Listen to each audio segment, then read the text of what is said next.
Hi, I'm Keith Wyatt, and I'd like to welcome you to this video. Today we're going to talk about blues, but specifically blues from the standpoint of a rock guitar player. Probably like yourself, I started out playing rock. That's what got me into the guitar, listening to bands like the Stones, Cream, Hendrix, and then later on I got turned on to the blues. I started reading about the guys that influenced Eric Clapton and Hendrix. And I found myself ultimately, instead of going forward and listening to all the new guitar players that came out every year, I was going backwards. And I started listening to B.B. King, Albert King, Freddie King, Albert Collins, all the famous names of the blues.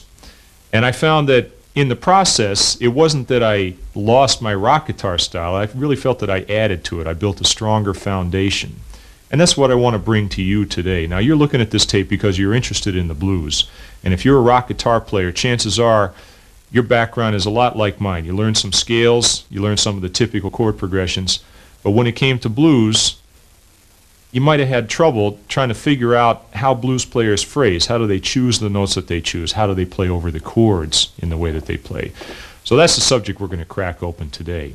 And you got to think of it, it's like learning a new language, and it takes a while. You have to immerse yourself in it. You have to live in that country for a while, and you have to listen to the records. It doesn't come overnight. So even at the end of this tape, if you learn every lick I show you, you still got a ways to go. But you're going to be well on your way, and the things that I'm going to show you, I think you'll find will hold up over time and give you a good head start into the style. Okay, I'm going to tune you up right now. I'm going to play my high E string for you first. So tune your guitar to this note. Now if you have to, stop the tape, tune up, turn the tape back on again to hear the note, and then I'll play the rest of the strings for you as well. Here's my B string,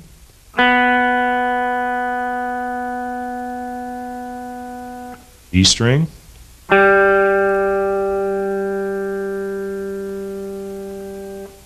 D, A, and low E.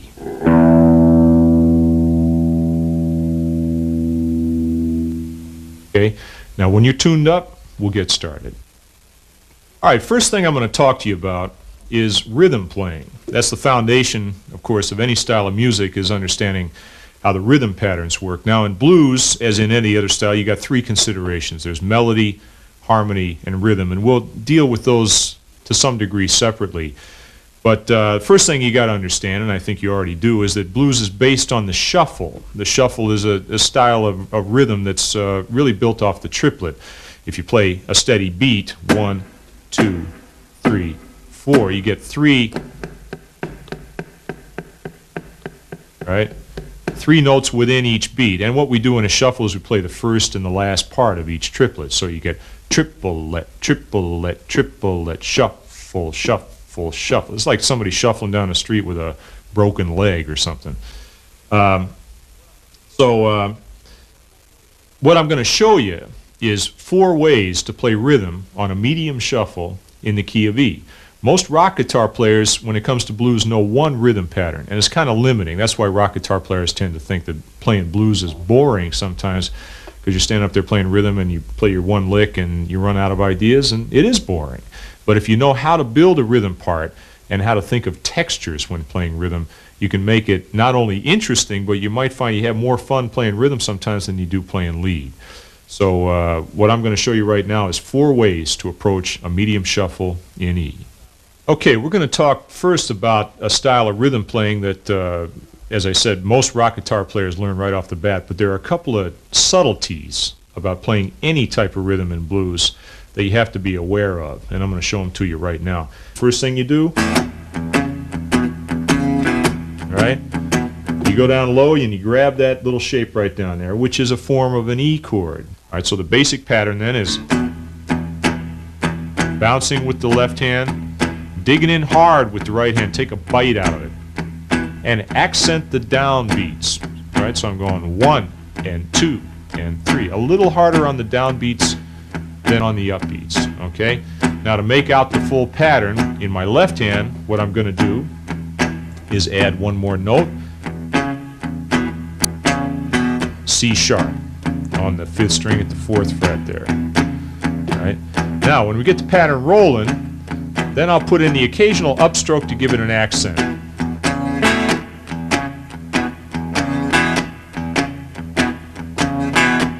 Right, and I apply the pressure with my left hand, and that gives the rhythm a little bit of shape. Makes it feel kind of funky. Now I can go further, start adding in the bass notes.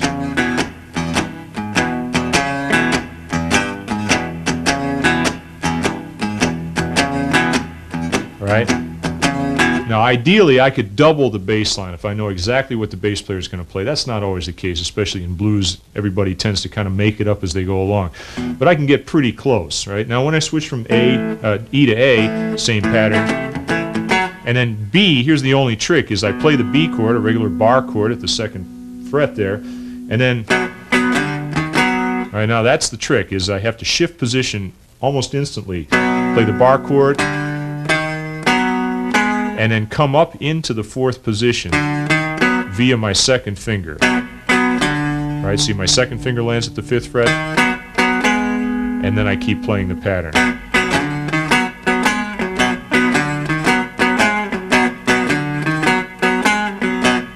Right? That's one a lot of guys have trouble with, because making that snap is a tough thing to do to get it clean, but it just takes a little bit of work.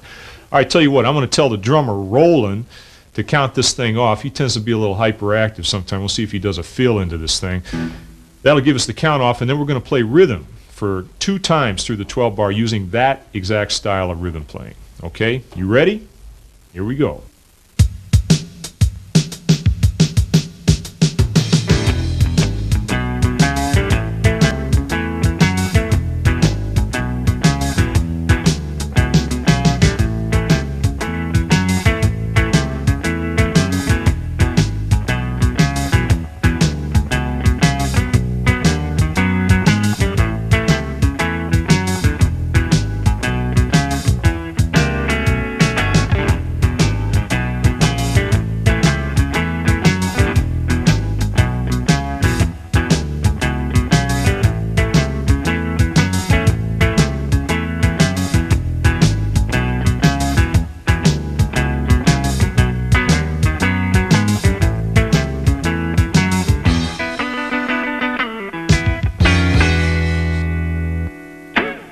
Here's another very common rhythm pattern. Sounds great with this style at about this tempo. And this is one that you'll hear a lot of modern blues players play. And it's been around, actually this style's been around since the late 30s, early 40s. It's based on the boogie-woogie piano style. Now this particular chord I'm going to show you might not be one that you're familiar with. It's a great one. I use this all the time. This is a 13th chord, E13. Right, that sounds kind of funny when you take the bass out of it. Here's E in the bass. That sounds like a jazz chord, but when we put it into the context with the rhythm section, it'll sound real cool. All right, there's our E chord. Now we're going to go to an A chord. Our 4 chord is going to be a 9th chord, but a different shape. That's A dominant 9. Okay, and then for our 5 chord, use exactly the same shape, up 2 frets. Let me show it to you. Okay, we're going to roll the same rhythm pattern, and I'm going to play that rhythm feel and show you how the timing works. Okay, here we go.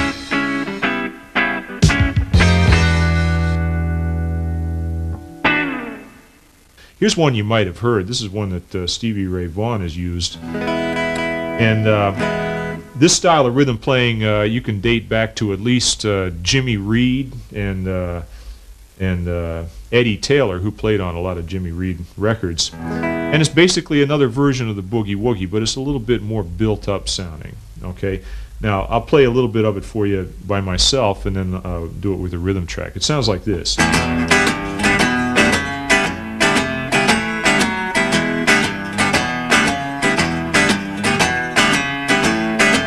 You don't need a band.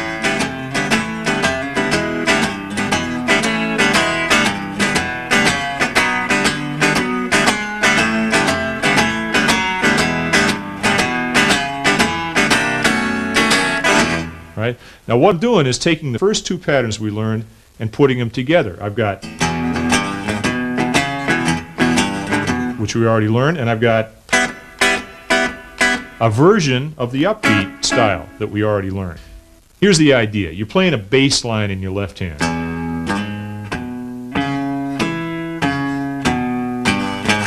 Right? Now notice in my right hand, I'm not playing tight like this. I'm swinging it from the elbow as I was doing before. Right? And now when I just play the bass, I'm using all downstrokes.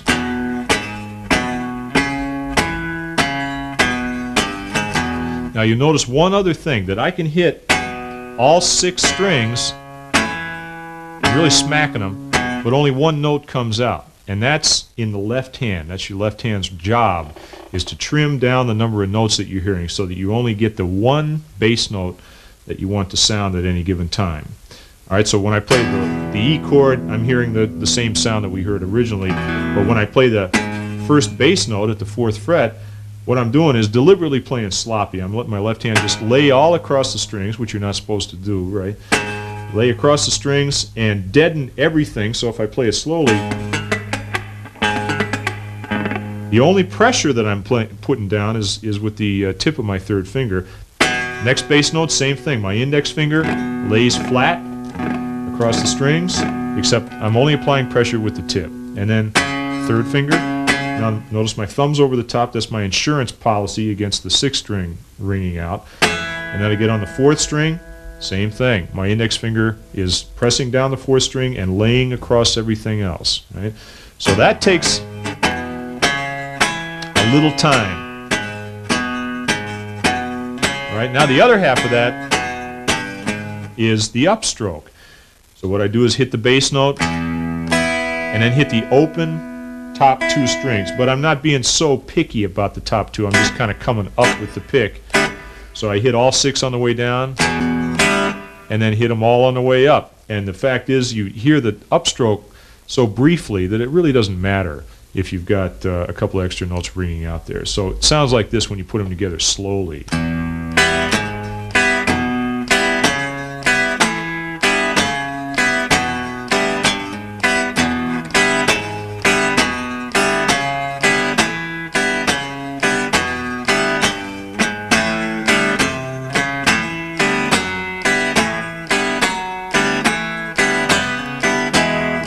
Now when you get to the 5 chord, it's going to sound like this.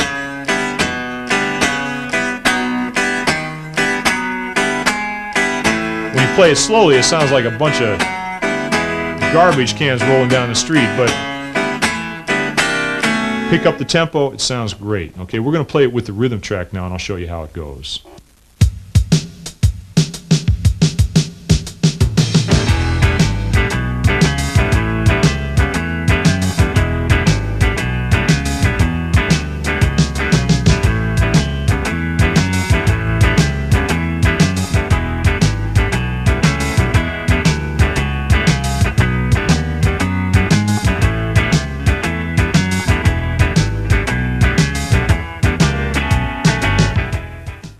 Now one more style of rhythm playing, we'll put it all together. This is another style that's been around for a long time. T-Bone Walker was an excellent comper in this style.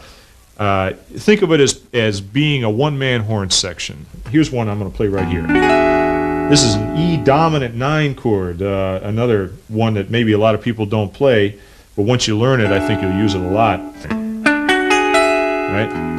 Put the E in the bass and you can hear the tonality. Okay? And then for a 4 chord, we'll use A9 at the 12th fret. We've already learned this shape. And for a 5 chord, B at the 14th fret. Okay?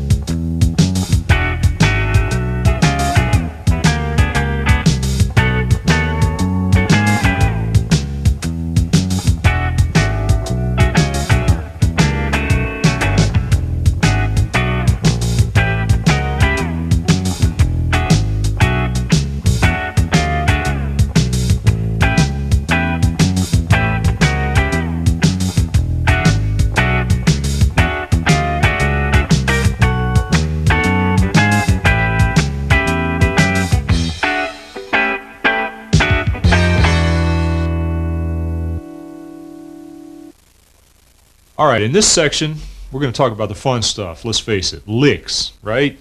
Especially lick in E. Now, as a rock guitar player, I started out playing an E. I always thought E was like home, you know. I mean, it's the most fun key to play in because you get to play all up and down the neck. So I'm going to show you some licks in E, and then we're going to talk about the real heart of how to make a blues solo work, which is how do you get from E to A, and from E to B, and from B to A, and all the other stuff. In other words, think about chords a little bit more. Now, most rock guitar players grow up and become very strong in scales, and so naturally when you think of a new style of music you start thinking about, well, what scale do you play? Well, in blues it's pretty straight up, you know, it's the blues scale. Not much to say about that. Key of E, if I'm playing in open position I would play this scale right here.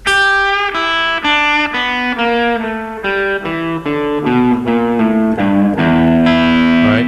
Now of course scales are only part of the picture, but let's start out with the blues scale, because like anything else that has become a system, it works. Now, it only works up to a point, but it does a lot with a little bit. So if you know that particular scale pattern, you can cover a lot of ground. Here's a lick built out of the blues scale, for instance. All right, all in open position. Let me play that slowly for you.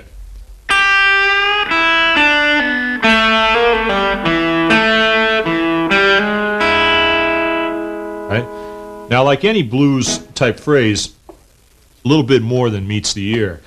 If you just looked at the notes on the page or even watched me play it, you might say, well, okay, G. Right? But there's that little extra, it's that little half bend. Now, part of the way that I phrase when I think about what to play is knowing the relationship of the notes of the scale to the chord. I'm playing over an E chord, right? And I know that an E chord, like any other major chords, made up of 3 notes: the root, the third, and the fifth. Right? So I look at that note and I think of its relationship to E. Well, what is it? What's the minor third?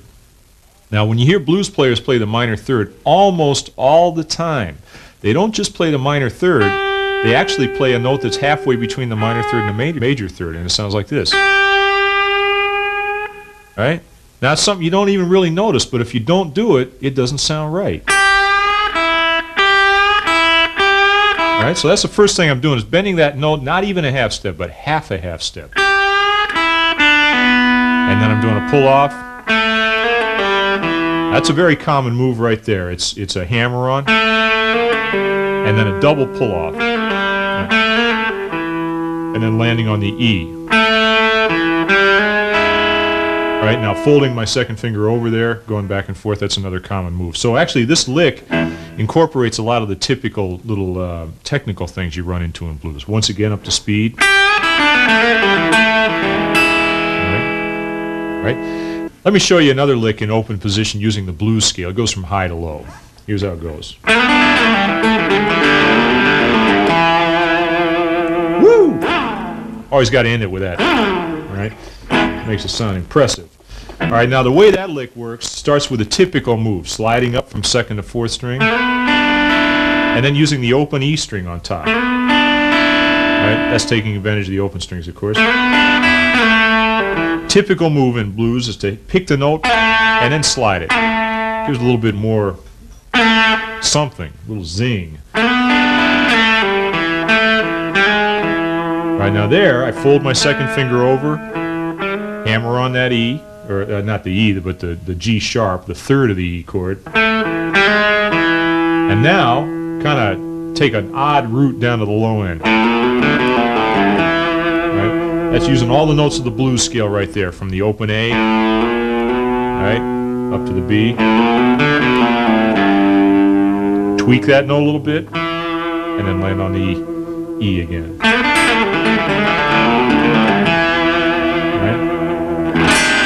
Okay.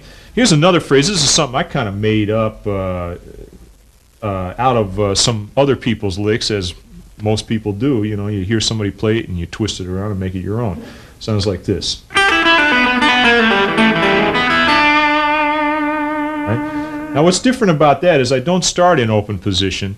I start with my index finger on the 3rd fret of the 1st string and pull off, and then 2nd string, a double pull off from 5th to 3rd to open string. and then land on the third string at the fourth fret, the same note that I just played. So I double it, and then pull off again, and now move my hand into the open position. Alright, so, and land on the 7th degree of the chord. Right? Okay, here's another phrase. Now this is one that I use that almost requires the use of the pick and the fingers in the right hand. Very important to get them both because I'm going to jump position a lot. Let me show it to you first. Right, now what I did there slowly so you can hear it.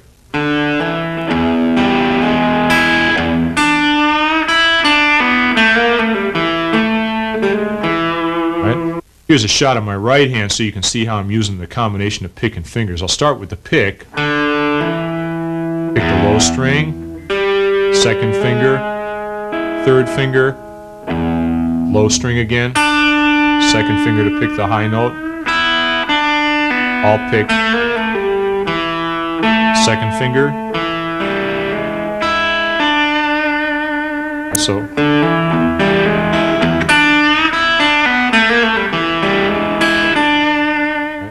Now, if you want to move up the neck, we all know about the 12th position, and you could actually take these licks that I just showed you and translate them into 12th position. For instance, let's see, let me pick one of the ones.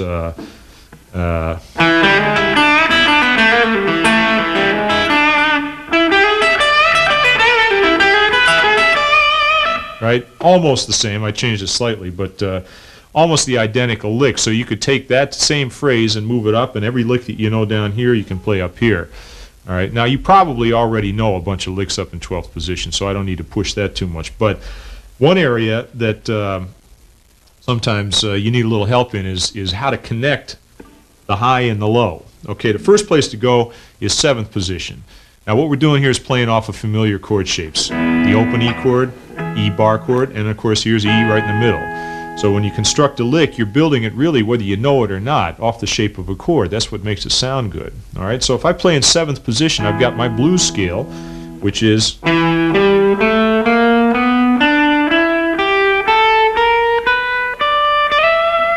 right, or descending.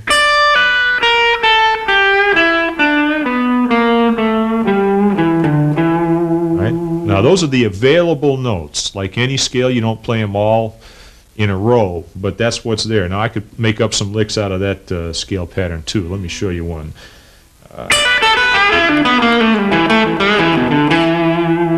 Okay, now I did shift position there in order to get down to the low notes, and I'll show you how I did that.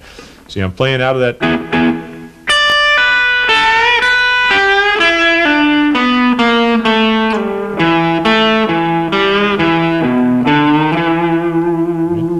So there's one phrase. Now, other typical phrases, you can make up a million of them once you get rolling, but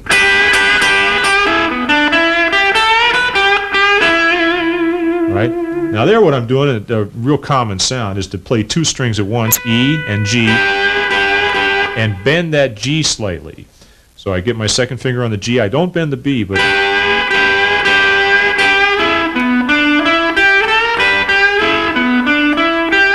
right? And then basically I'm just messing around the blues scale for the rest of it, right? So, right, just playing around the blues scale in 7th position, all right?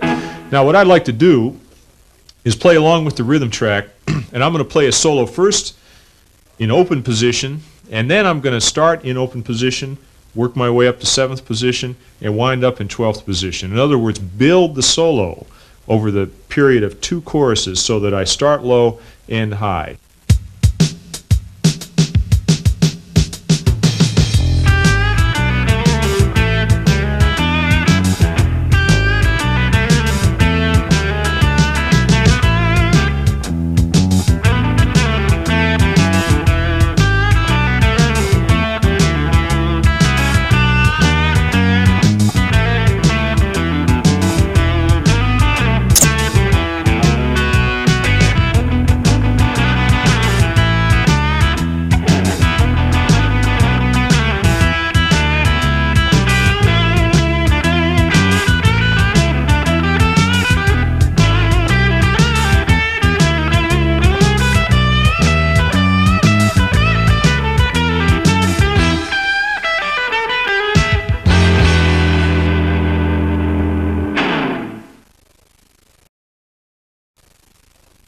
Now, what I'd like to talk about next is the other scale. You know, when you talk about blues, there's basically two scales that people use all the time. The blues scale, and then the other one is the major pentatonic. A major pentatonic, as the name implies, is kind of like a major scale, but you leave out the notes that sound real sweet, like the major seventh. And what you're left with is this. I'll play it down in the open position for you, and then I'll show you the typical shape, of course, that everybody uses.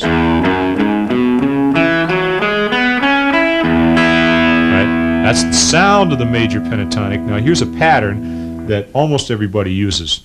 Start with the 12th position and play the blues scale. Right? Now take that shape, move your hand down 3 frets to 9th position, play exactly the same scale. Now the only thing is, instead of landing on this note, which was the root, you're going to land on this note. This is the root now. Right? So.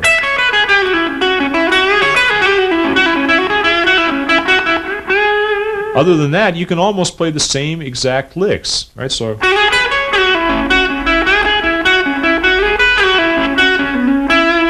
right? So the same phrases I would have played up here, I can move down 3 frets, and I can play them down here, right? Now, what advantage do you get from using that other scale? What's a different color? The blues scale sounds kind of nasty. It's got the minor third, the minor seventh, the flat 5, kind of dissonant tones. The major pentatonic scale sounds a lot sweeter. And as I'll show you in a minute, there are a couple of famous blues players. Each one kind of works out of a different scale, and their styles are different for that reason. So what I'll do in just a second here is roll tape, and we're going to play the same rhythm track, and I'm going to play over that rhythm track using the major pentatonic scale on the 1 chord, and then when the chord progression goes to the 4 chord, I'll use the minor pentatonic scale, not changing key, but using the same key. So E major pentatonic on the 1 chord, and then E minor pentatonic on the 4 chord and the 5 chord. And you'll see quite a difference in sound.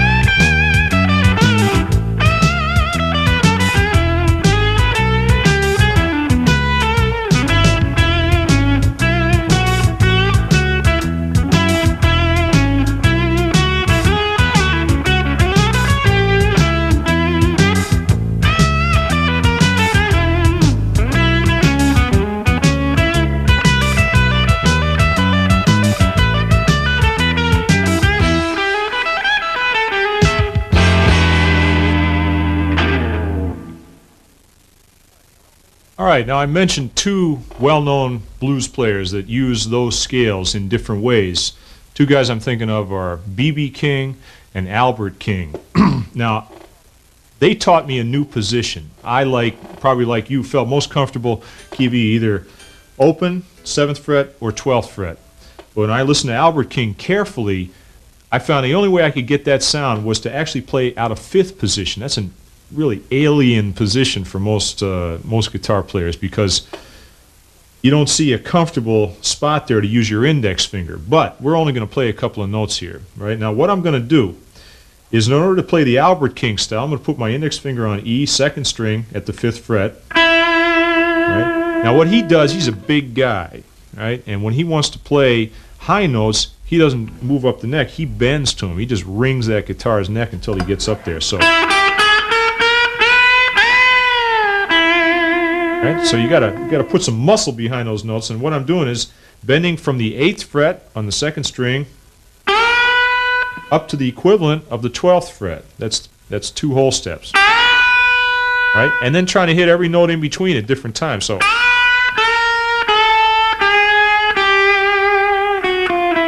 right? Now, you can play out of just those 2 notes, index finger and 3rd finger. Now maybe throw in one other one.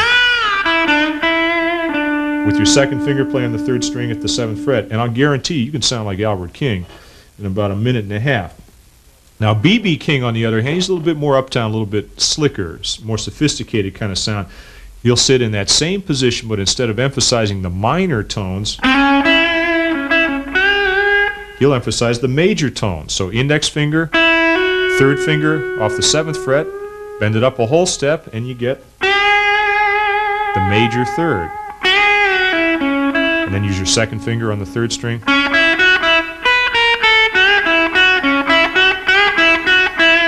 And that's all you need, right there. Just that little spot. Now I'm going to play over the tape one more time. And first time I'm going to play in the B.B. King style, and the second time I'll play in the Albert King style. And check out closely how my hand stays in that one position. The fingers never leave the hand. It's very important. All right, so we're going to roll tape here, and we'll see what it sounds like.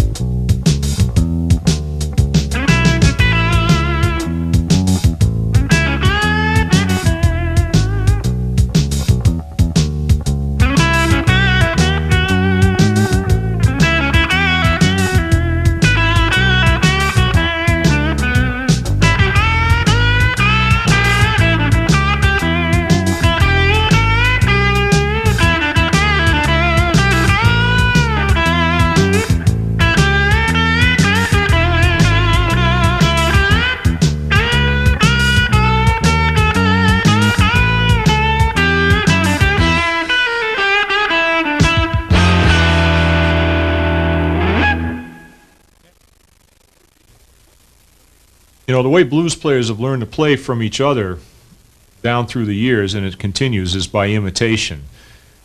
You could write out a whole bunch of licks. There are a lot of books on the market to show you a lot of licks.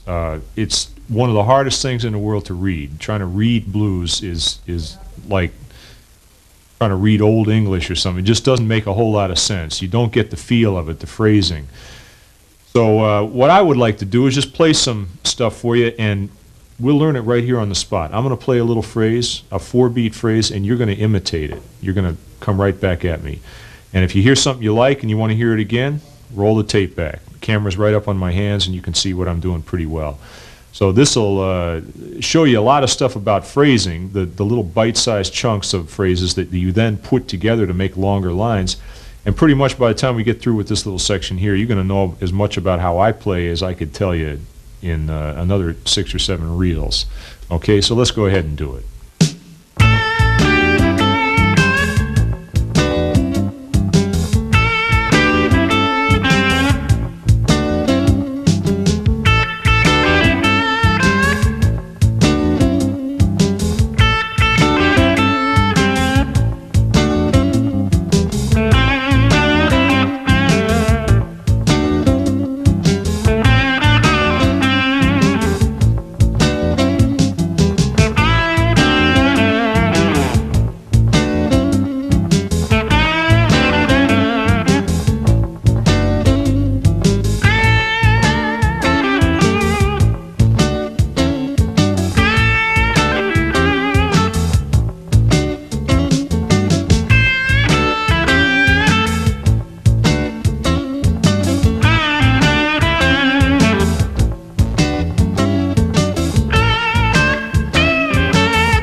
Next thing I want to talk to you about is taking what we've already picked up. We've got our two scales. Now, rock players think in scales, but when you talk about blues, you really have to think more about the chord. So let's take our two scales and figure out how they can fit together to create a chord concept. All right, we learned our minor pentatonic or blues scale and major pentatonic.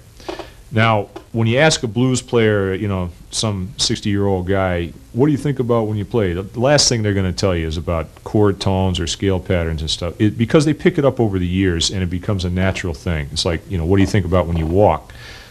So what I'm going to talk about here is something that you discuss when you're trying to communicate with somebody, but it's something that to make it really work, you have to just live with it for a while and absorb it, and it does take time. All right, the concept is this. Let's say we're playing in the key of A. Now, when I'm playing over an A chord, of course I know what the scales are. We just talked about them. But how do you know where to land? Well, we talked about this a little earlier. Chord tones. I look at the notes of an A chord, and right, those are the notes of an A dominant seventh chord.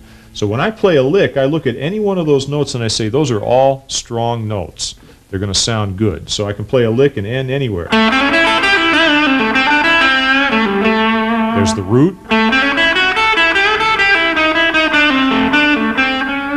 There's the third. There's the fifth. And then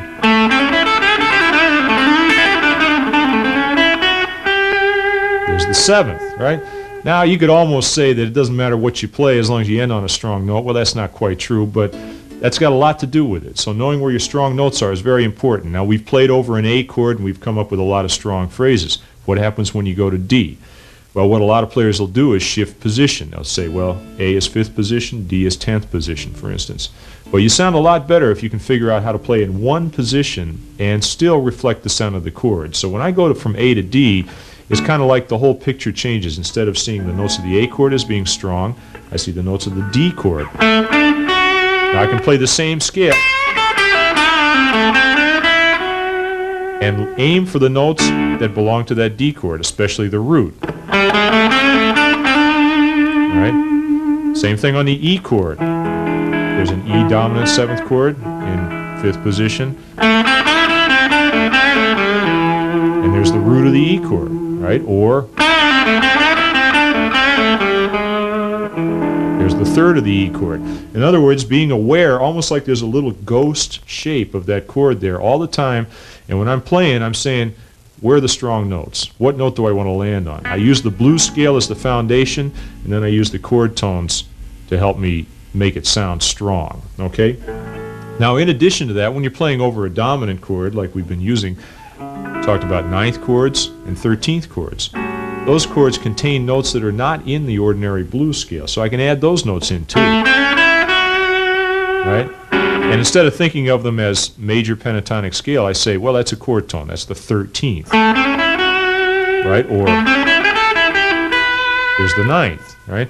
So I'm thinking about the chord tones and less about the scales, and as I go along, I find that that makes me a stronger player. Now we're going to play over that same rhythm track one more time, and what I'm going to do this time is I'm really going to play off of each chord. So I'll play a couple of them, and I'll point out through the way that I'm playing how I'm getting from chord to chord. There's the root, third, root of the D chord, root, 7th, 5th of the 5 chord, root.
Part of the blues style that a lot of people take for granted is some of the details like intros, endings, turnarounds, those kind of things. You have to, of course, understand how those work, or you get hung out to dry when all of a sudden the band stops and you got a bar to fill and you're looking around saying, who, me? Now, the typical intros, there's two of them, really. A band will call off a blues, they'll say blues in A, okay?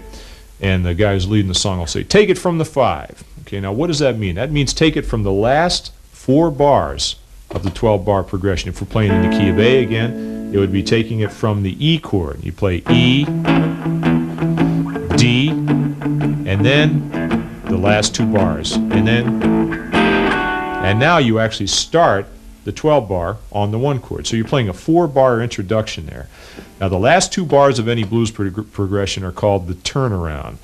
And I guess the term comes from the feeling that you're getting to the end, you're going to turn around and go back and start it all over again. Another typical intro is to say take it from the turnaround, which means play the last 2 bars, which would be like this: 1, 2, 3, 4. And then start the 12-bar there. Now the progressions that we've been playing over have used both styles of turnarounds at various times. And if you go back and listen, you'll hear each one happening. How about endings? Well, typically you get to the end of a blues, they'll stop in one of 2 places. They'll either stop on the 4 chord or the 1 chord. So you get to the end, it might go like this: 5 chord, 4 chord, and bop. And there's a little hole there, and you play a lick. So it'd be like 5, 4, and then. And of course, remember, always end on the 1 chord. I mentioned that earlier. Right, the other typical stopping place is on the 4 chord. You go 5, and then play the turnaround to end it. Either case, you have a 1-bar hole, and you got to play a lick in that hole. Now, it doesn't have to be anything spectacular. You're just keeping the time going. Play something simple, something from the heart, and it'll work fine. Okay. So as you listen to these progressions, you'll hear both of those types of beginnings and endings. And the way I deal with them is just to play the licks I'm already playing and just keep them going and not get startled because the band stopped. Okay? Now, a word I've mentioned several times, turnaround, very important. At the end of each blues progression, you got that 2-bar phrase. Now, what the phrase really is it's implying this. It's implying 1 chord, 4 chord, 1, and 5. 2 beats of each one. Okay? So you'll hear 2 types of turnaround phrases. One type of phrase is prearranged, and I'll show you a few of those. And the other type is simply a lick, just playing any old lick like you already play and landing on the root of the 5 chord, because that's the last one. Now, all the stuff I've been playing up to this point, I've been pretty much playing the second type of turnaround. But the first type, there's a little system that you can use, real easy. Key of A, okay, you want to play a turnaround. You'll find that the notes move in one of 2 directions. Starting on the 5th, right, key of A, the 5th is E, right? I go up in half steps, E, F, F sharp, G, and land on G, the flat 7th. Or I can go the other way. Right? Now what that sounds like is this. Here's the turnaround. And then go to the 5 chord, assuming we're going to keep going through the tune. Now that sounds a little bit bare, not much happening. So how do I fatten that up? Well, I'm going to stick in the root on the top, and I'll go. So instead of still in that same position and just walking down those same notes. Okay, so 5, 4, and then 1. Right? Now, the other set of notes is going from 5 again, but this time down to the 3rd, the major 3rd in the key of A, C sharp. Right, so 5 chord, 4 chord,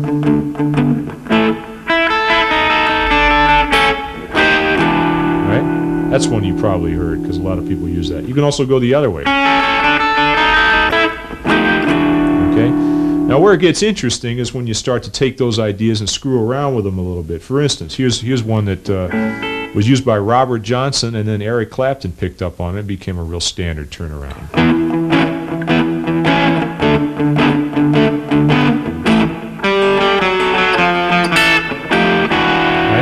That's playing what we already played, but moving the notes down an octave. So I'm playing G down here on the 4th string at the 5th fret, keeping the A on top. Right? So it's the same phrase down an octave. Now once again, I'll use my fingers in my right hand to help me pick that, but you don't have to do that. You can use the pick. Okay? Another typical turnaround would be to combine those notes on the 4th string with the notes on the 2nd string. So you get this. Or coming back up. Right? Or to make it really fancy, play the note on top, the A, and then move the notes up underneath. Now that requires the use of some fingers in the right hand because you have to pick the lowest note and then use your 2nd and 3rd fingers to pluck the higher notes. Okay, that's a typical turnaround too, used by a lot of piano players, for instance. All right.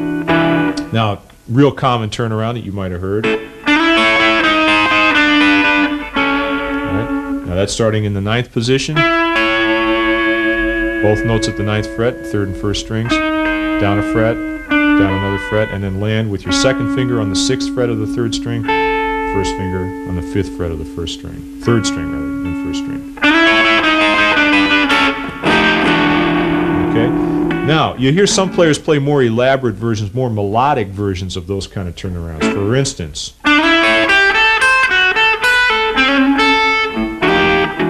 right? All that is taking the one we just learned and sticking a little melody in between the notes that we're playing. Okay? So slowly you've got the first 2 notes, 8th fret, 10th fret, and then 7th fret, 10th fret, right? And land, of course, on that 1 chord. Okay? Here's one that I made up.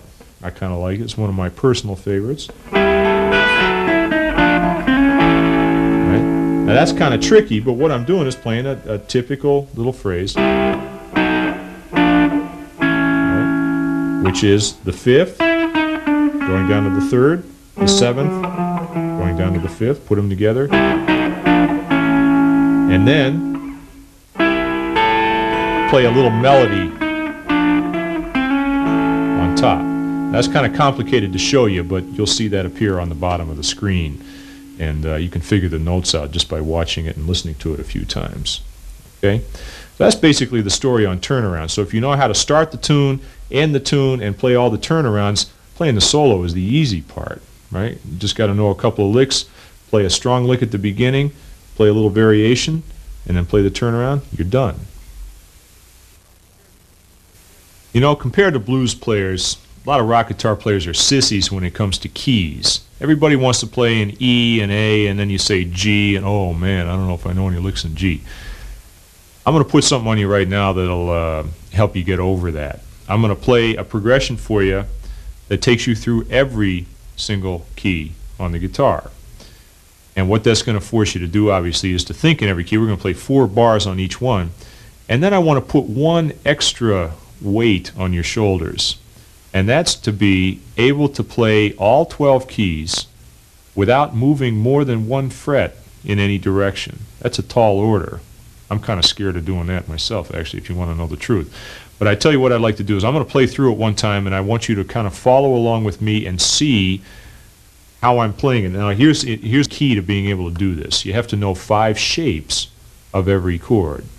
All right, so for instance, I play an A chord in 5th position. We know that one very well.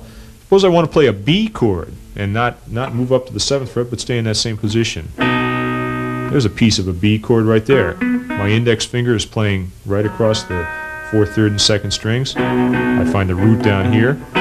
Might be a shape that you're not that familiar with, but it's a very useful one. Okay? And suppose I want to play a D chord. Well, there's a D chord right there. That's another shape. What about an F chord? We think, oh, well, see, F is up there or down here. But no, there's an F right here. Right? This is based on the same shape as you'd play if you played an open C chord down here in open position, and move your hand up the neck. Right? I'm a little bit out of tune there. Right? And then suppose, let's see, what's left? Suppose you wanted to play a G chord, but instead of moving down to the third position, you could play right there.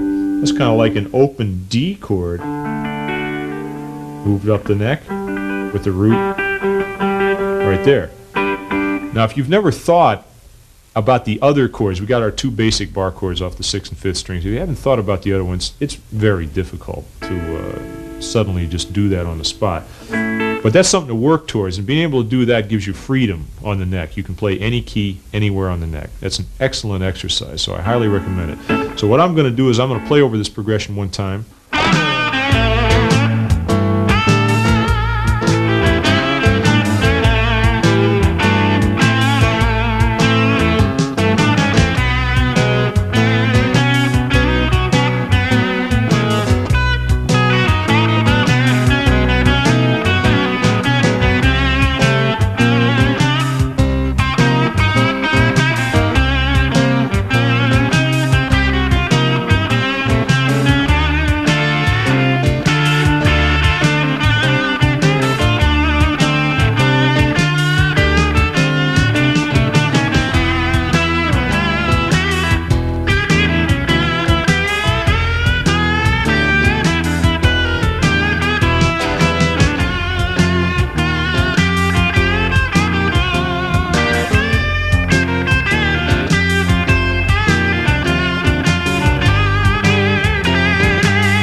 Well, I guess it's that time to say goodbye.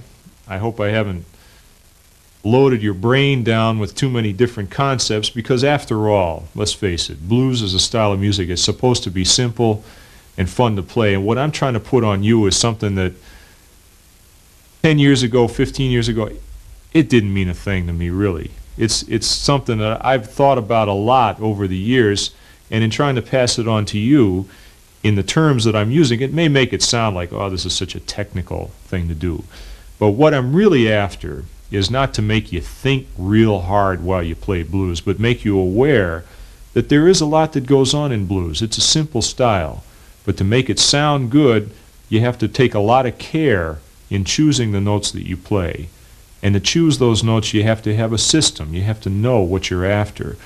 And in the modern world, things happen awful quick. We're all trying to get somewhere in a hurry.